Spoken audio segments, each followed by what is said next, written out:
శ్రీమాత్రే నమః. ఆడవాళ్ళు ఇలాంటి పనులు చేయడం వల్లే ఇంట్లో దరిద్రం.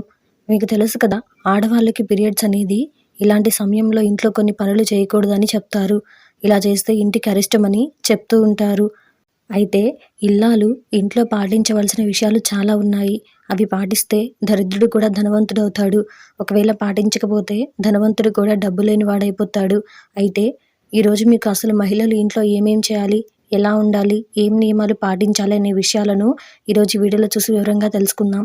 అంతకంటే ముందు ఈ వీడియో గనుక మీకు నచ్చినట్లయితే లైక్ చేయండి, షేర్ చేయండి. అలాగే మరెన్నో ఇలాంటి ఆధ్యాత్మిక విషయాల కోసం మన ఛానల్‌ని సబ్స్క్రైబ్ చేసుకోండి. ఇంకా విషయంలోకి వెళ్తే ఇంట్లోని ఆడవాళ్ళు కొన్ని పనులు చేయడం వల్ల మహాలక్ష్మి ఆ ఇంటికి రాదు.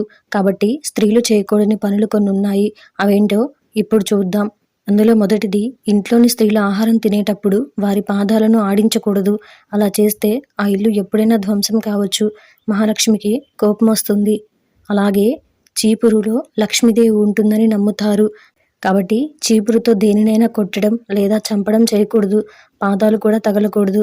ఇక మూడవది, ఇంట్లో ఎప్పటికప్పుడు పాత్రలను కడిగి శుభ్రంగా ఉంచాలి. కడగని పాత్రలు వదిలేయకూడదు. అలా చేస్తే లక్ష్మీదేవి ఆ ఇంటికి ఎప్పటికీ రాదు.